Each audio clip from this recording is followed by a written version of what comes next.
अब हम एक्सरसाइज देखते हैं 5.4 जो कि ऑप्शनल है। इसका फर्स्ट क्वेश्चन देखिए, which term of the AP, ये हमारे पास एपी गिवन है, पूछ रहे हैं कि इस एपी की कौन सी term is it's first negative term. इस एपी की, देखिए ये जो एपी है वो रिवर्स में जा रही है, ठीक है। तो कहीं किसी पॉइंट पर कोई ऐसी टर्म होगी इस एपी की जो कि क्या होगी, नेगेटिव होगी। तो हमसे ये पूछ रहे हैं कि कौन सी टर्म है जो नेगेटिव होगी, फर्स्ट नेगेटिव टर्म होगी, ठीक है। तो देखिए सॉल्यूशन,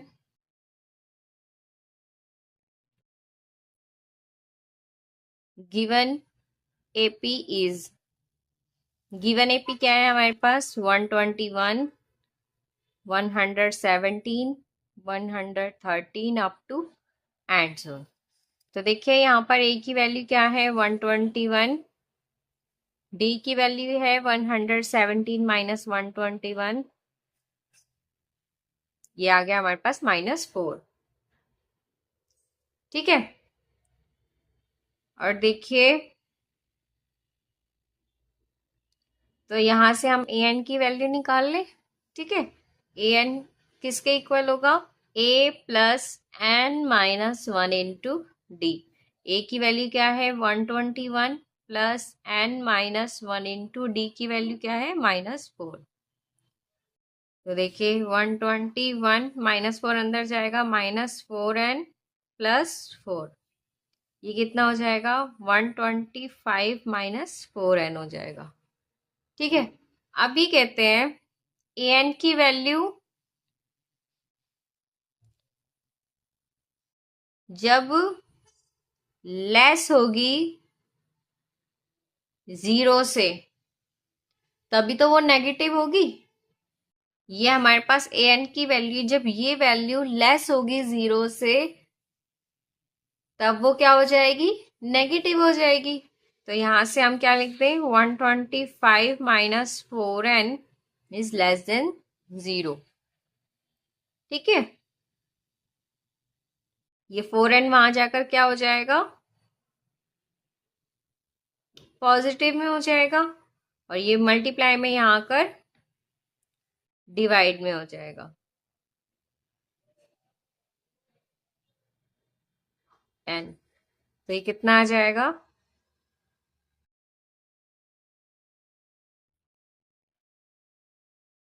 ठीक है। ये कह रहे हैं यानी कि 31.25 इज लेस देन n। जब n की वैल्यू 31.25 से ग्रेटर होगी तब ये क्या हो जाएगी, ए एन की वैल्यू नेगेटिव हो जाएगी, यानी कि ए एन की वैल्यू क्या हो जाएगी 32। क्वेश्चन नंबर सेकंड देखिए, the sum of the third and seventh terms of an AP is 6। एक एपी की थर्ड और सेवंथ टर्म का सम 6 है एंड देयर प्रोडक्ट इज 8, और उनका प्रोडक्ट 8 है। Find the sum of first 16th terms of the AP. हमें first 16 terms का सम फाइंड आउट करना है एपी की, ठीक है। तो देखिए सॉल्यूशन, हमें गिवन क्या है, A3 प्लस A7 6 दिया हुआ है हमें। इसका मतलब A plus 2D plus A plus 6D is equal to 6 दिया हुआ है। A plus A 2A plus 2 plus 6 8D is equal to 6, यहाँ से 2 कॉमन लिया तो A plus 4D is equal to 6/2, यानी कि A प्लस 4D इक्वल आया 3 के। इसको फर्स्ट इक्वेशन का नाम दिया। अब ये कह रहे हैं कि ऑल्सो A3 इंटू में A7 इज इक्वल टू 8, इन दोनों का प्रोडक्ट 8 है। इसको लिख सकते हैं A प्लस 2D इंटू में A plus 6D is equal to 8, ठीक है।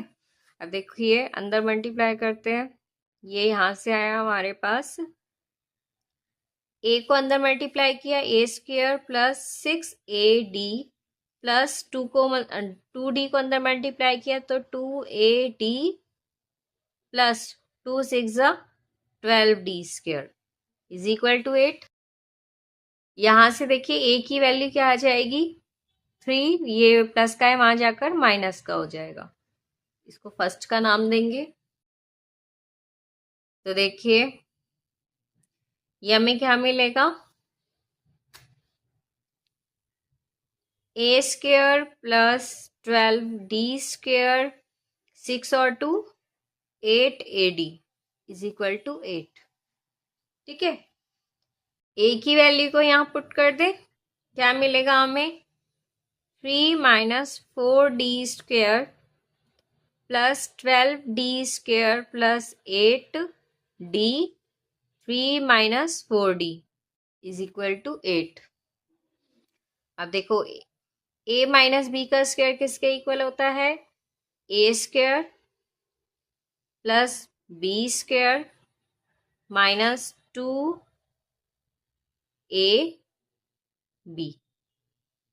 यानी कि 3 square plus 4D square minus 2 into 3 into 4D plus 12D square as it is plus 8D को अंदर मल्टीप्लाई किया 3 8 24D minus 4 8 32D square is equal to 8।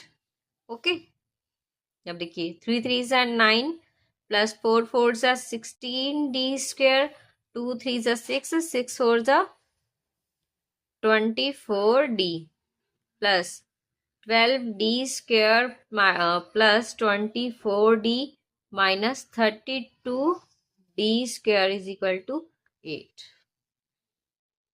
Is equal to, देखिए D square D square D square 16 plus 12 28 28 minus 32 minus 4D square. अब देखिए 24D और 24D दोनों आपस में cancel, plus 9 is equal to 8। अब ये 9 वहां जाकर क्या हो जाएगा, माइनस में हो जाएगा, minus 4D square is equal to -1 हो जाएगा, माइनस से minus cancel, D square is equal to 1/4 और D की वैल्यू क्या आ गई +-1/2। ठीक है, अब देखिए इफ D की वैल्यू क्या है 1/2 है तो A की वैल्यू यहां से क्या आ जाएगी 3 - 4 इंटू 1/2 यानी कि 1। If D is equal to -1/2, A की वैल्यू क्या आ जाएगी 3 - 4 इंटू -1/2 यानी कि 3 माइनस माइनस प्लस 3 + 2 कितना हो जाएगा 5। ठीक है, अब हमारे पास ए और डी की वैल्यूज हैं तो हम यहां से एस एन फाइंड आउट कर लें।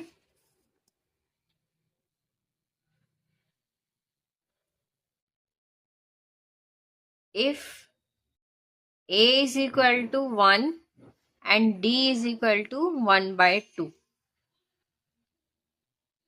तो S16 is equal to 16/2 2a plus 16 minus 1 into d,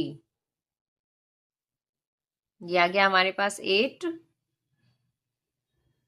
2 plus 16 minus 1 15/2, LCM लेंगे तो क्या मिलेगा हमें 4 + 15, ये कैंसिल हो गया, ये क्या है हमारे पास 4 इंटू 19 76। ठीक है, also if a is equal to 5 d is equal to -1/2 तो S16 इसके इक्वल आएगा 16/2 2a प्लस 16 माइनस 1 इंटू -1/2।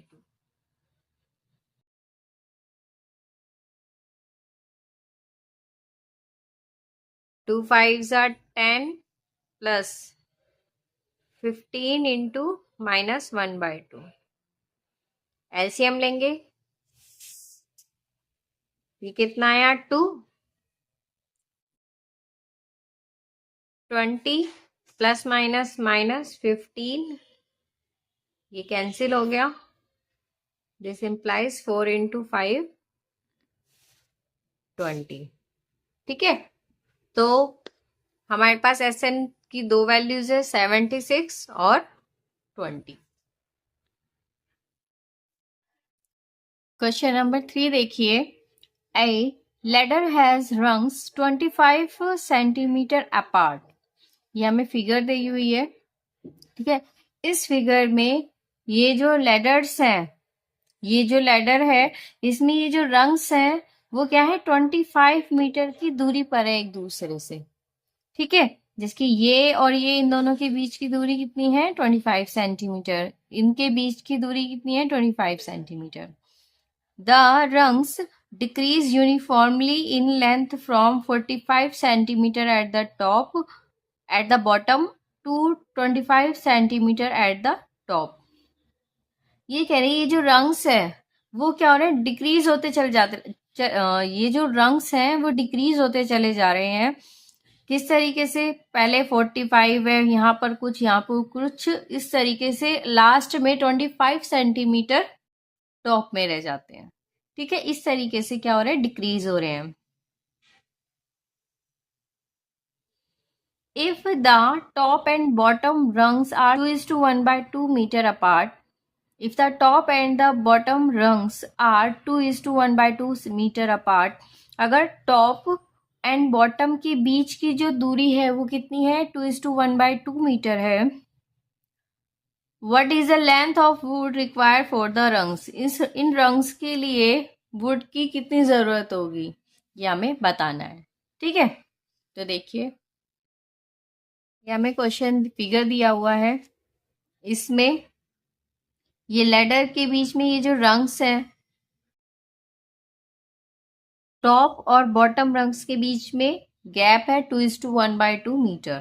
ठीक है, इसको सेंटीमीटर में कन्वर्ट करेंगे तो कितना बनेगा 2:1/2 metre is equal to 2 2 4 1 5/2 metre, यानी कि 2.5 मीटर और 2.5 इंटू 100 यानी कि 250 centimetre is equal to 250 centimetre.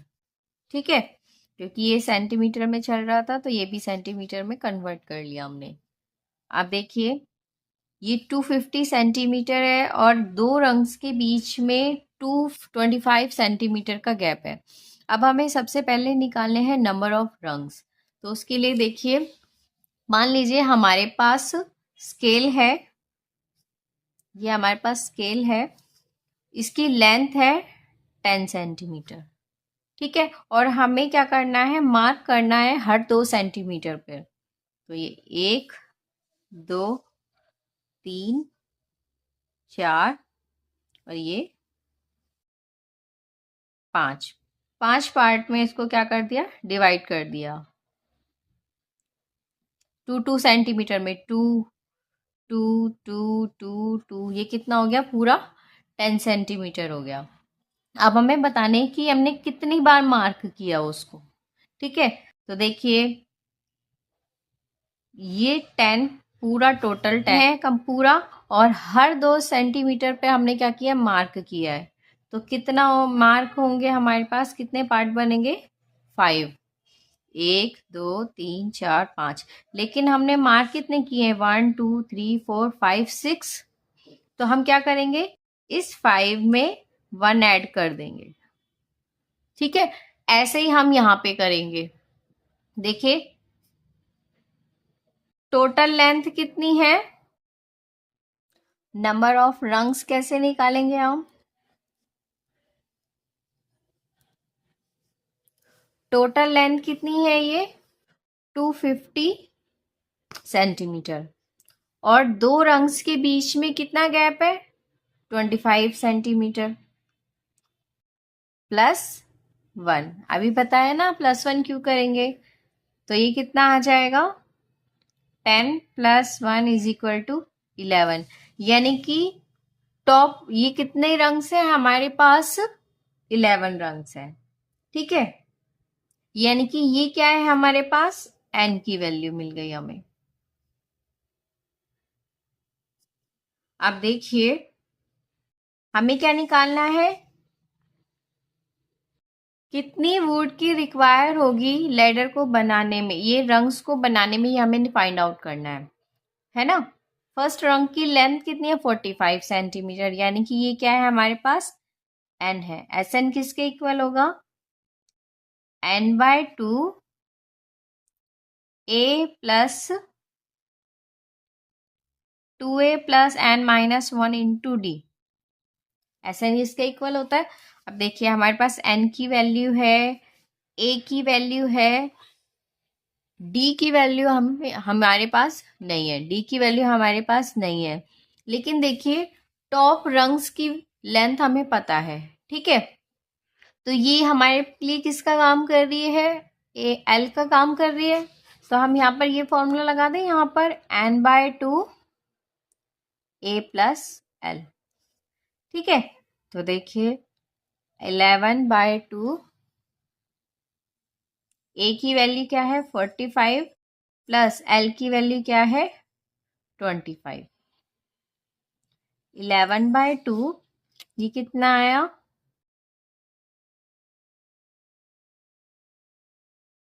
ये कितना आ जाएगा? 385 सेंटीमीटर। ठीक है, तो टोटल therefore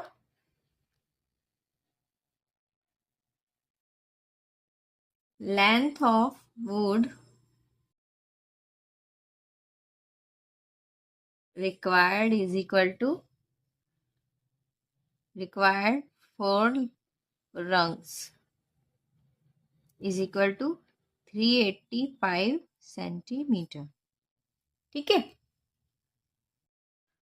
क्वेश्चन नंबर 4 देखिए। The house of a row are numbered consecutively from 1 to 49। ये कह रहे एक रो में बहुत सारे हाउसेस हैं, उन पर नंबर किए गए हैं 1 to 49 तक। Show that there is a value of x। यहाँ पर क्या है? x की वैल्यू है इस तरीके से है, such that the sum of the number of houses preceding the house number x। 1 to 49 के बीच में एक हाउस है कोई x, तो ये कह रहे हैं कि इस तरीके से है x 1 to 49 के बीच में कि x से पहले जितने भी हाउसेस हैं उनका सम इक्वल है x के बाद में equal to the sum of the number of houses following it. x के बाद जितने भी नंबर हैं उनके सम के इक्वल है, तो हमें x की वैल्यू फाइंड आउट करनी है। ओके, मान लीजिए हमारे पास हाउस है 1 2 3 4 अप टू 49। ठीक है, अब यहाँ कहीं बीच में कोई हाउस है x। ये कहते हैं x से पहले जितने भी हाउस हैं उनके नंबर का सम इक्वल है x के बाद जितने भी हाउसेस हैं उनके नंबर्स के सम के इक्वल है। तो देखिए ये 1 से लेकर, देखिए यहाँ x है, जिस तरीके से नंबर है हम कह सकते हैं x से, अगर ये x है तो इससे पहले का हाउस जो भी होगा उसका नंबर क्या होगा? x-1। और इसके बाद जो भी हाउस होगा उसका नंबर क्या होगा? x+1। ठीक है, अब हम 1 से लेकर यहाँ तक x-1 का 1 तक का सम निकाल सकते हैं। 1 से लेकर x-1 तक का सम निकाल सकते हैं। कैसे? S x-1। यहाँ पे तो सब कुछ क्लियर है। ठीक है, अब इसका कैसे निकालेंगे? ये x+1 से लेकर 49 तक का सम कैसे फाइंड आउट करेंगे? तो देखिए, अगर मैं ये पूरे 49 के सम में से, यानी कि S49 में से ये 1 से लेकर x तक, 1 से लेकर x तक माइनस कर दूं, यानी कि एस एक्स माइनस कर दूं, तो मुझे ये वाला सम मिल जाएगा, है ना? तो हमें क्या फाइंड आउट करना है? इस इक्वेशन को सॉल्व करना है। तो हमें क्या करना है? इस इक्वेशन को सॉल्व करना है। ठीक है, ए की वैल्यू तीनों के केस में क्या रहेगी? 1 रहेगी। ठीक है, ये हमारे पास एपी है। ठीक है, यहाँ पर हम सबसे पहले निकालेंगे एस x-1। किसके इक्वल होगा ये? n/2। देखिए, हमें यहां तक का सम निकालना है, ये यहां तक का। इस केस में a की वैल्यू 1 है और l की वैल्यू क्या है? x-1। ठीक है, अब इसको सॉल्व करते हैं। x-1/2, ये दोनों कैंसिल, क्या रहा? x को अंदर मल्टीप्लाई किया, x² - x/2। अब हमें फाइंड आउट करना है S49। किसका इक्वल आएगा ये? 49/2। ए की वैल्यू देखिए, यहां से लेकर यहां तक, 1 से लेकर 49 तक का सम फाइंड आउट करना है। ए की वैल्यू 1 ही रहेगी और एल की वैल्यू क्या हो जाएगी? 49। इसको सॉल्व करेंगे तो 49/2 इंटू 50, ये कितना हो जाएगा हमारे पास? 1225। ठीक है, अब देखिए, हमें फाइंड आउट करना है एस एक्स, यहां से लेकर 1 से लेकर x तक की सम फाइंड आउट करना है। तो देखिए, x/2, a की वैल्यू सेम रहेगी और लास्ट टर्म क्या हो जाएगी? x को अंदर मल्टीप्लाई करते हैं, x+x²/2। अब हम क्या करते हैं? ये सारी वैल्यूज अभी जो फाइंड आउट की है उसको यहाँ पे फर्स्ट में पुट कर देते हैं।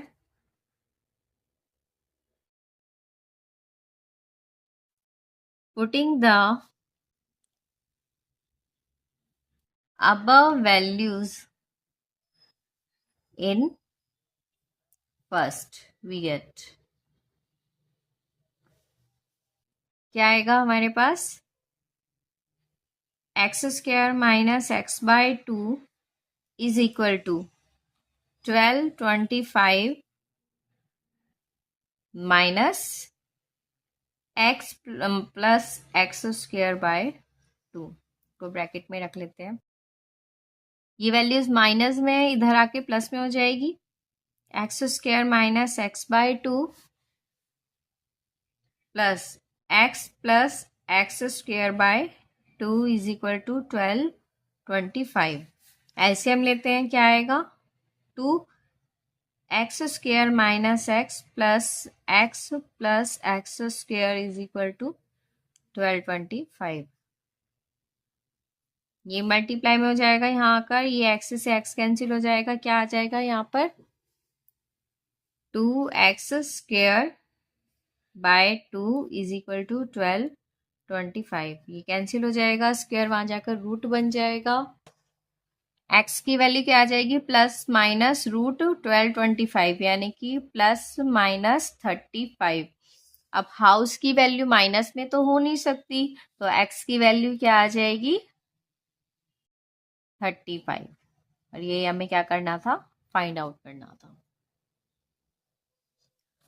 क्वेश्चन नंबर 5 देखिए, a small terrace at a football ground comprises of 15 steps, each of which is 50 meter long and built of solid concrete। ये कह रहे हैं एक स्मॉल फुटबॉल का टेरेस है, ठीक है, जिसको जिस पर जाने के लिए हमें 15 स्टेप्स को क्या करना पड़ता है, फॉलो करना पड़ता है, उस पर चलना पड़ता है। और इनकी लेंथ कितनी है, 50 मीटर की लेंथ है उसकी, हर एक स्टेप्स की। Each steps has a rise of 1/4 metre, मतलब हम जब उस पर चढ़ते हैं तो उसकी लेंथ कितनी रहती है, ये लेंथ ये रहती है 1/4 मीटर की।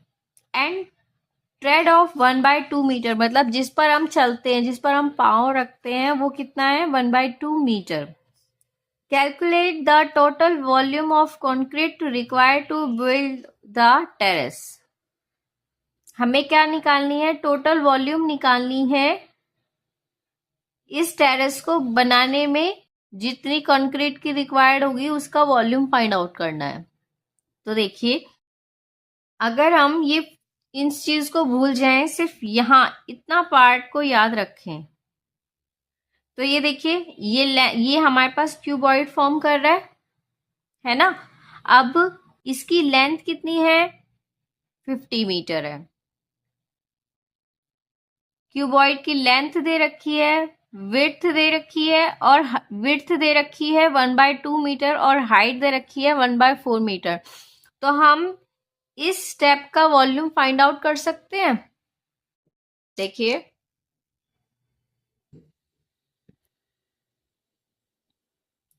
वॉल्यूम ऑफ फर्स्ट स्टेप,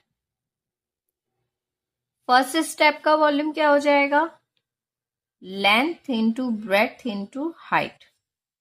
ये दे रखा है हमें 50:1/2 इंटू 1/4। तो ये हमारे पास कितना आया, 25, यानी कि 25/4 मीटर क्यूब। अब हमें सेकंड स्टेप का क्या निकालना है, वॉल्यूम निकालना है। Volume of second step, second step का volume L into B into height. Length हमारे पास सेम रहेगी, कुछ नहीं बदला है, 50। विड्थ भी सेम रहेगी, कितनी, 1/, वॉल्यूम फाइंड आउट करना है। देखो, लेंथ सेम रहेगी, ये विड्थ भी सेम रहेगी, हाइट देखिए ये 1/4 है, जब सेकंड स्टेप की हाइट निकालेंगे तो वो डबल हो जाएगी। देखो, ये तो है ही, अब ये इतनी बढ़ गई इससे, है ना, बढ़ गई है ना, तो ये कितना हो जाएगा, 1/4 तो है, उसका डबल हो जाएगा ये, है ना, हाइट क्या हो जाएगी, डबल हो जाएगी। तो ये कितना हो जाएगा यहां से वॉल्यूम, 25/2 मीटर क्यूब, है ना। ठीक है, अब देखिए, हमें सम फाइंड आउट करना है। हमें क्या बताना है, टोटल कंक्रीट, टोटल वॉल्यूम निकालना है कंक्रीट का, जो उस टेरेस को बनाने के लिए रिक्वायर्ड है। हमें फर्स्ट स्टेप का वॉल्यूम पता चल गया, सेकंड स्टेप का वॉल्यूम पता चल गया, हमें पता है कितनी स्टेप्स हैं टोटल, एन की वैल्यू कितनी है, यहाँ पर कितनी स्टेप्स हैं हमारे पास, टोटल 15 स्टेप्स हैं। तो यहाँ पर हम डी की वैल्यू निकालने की बजाय लास्ट स्टेप का वॉल्यूम फाइंड आउट कर लें। Volume of last step, L into B into height. L की वैल्यू कितनी है, 50, ब्रेथ भी 1/2 है। अब देखिए, हाइट 1/4 है। अब 15th लास्ट स्टेप है, तो 15th टाइम मल्टीप्लाई हो जाएगी उसकी हाइट। देखिए,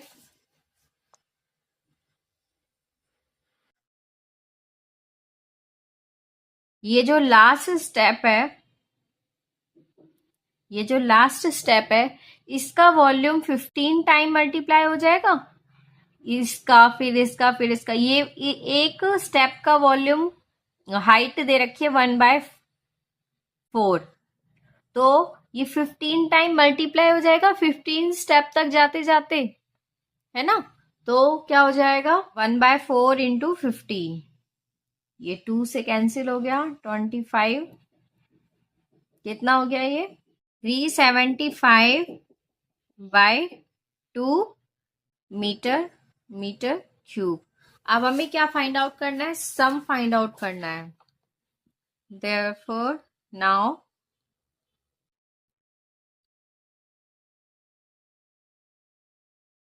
total volume required. Total volume कितना रिक्वायर्ड है हमें? देखिए 15 स्टेप्स है n/2। फर्स्ट स्टेप का वॉल्यूम कितना है? 15/4 प्लस L। लास्ट स्टेप कितना है? 375/2। ये यहाँ से क्या आ जाएगा? 375/2 नहीं, 4 आएगा यहाँ पर, और ये सॉल्व होके क्या आ जाएगा? 400 आ जाएगा, और डिवाइड बाय 4 ये कैंसिल आउट होके क्या आ जाएगा? Volume 750 metre cube. तो टोटल वॉल्यूम रिक्वायर्ड कितना हो जाएगा? 750 मीटर क्यूब आ जाएगा।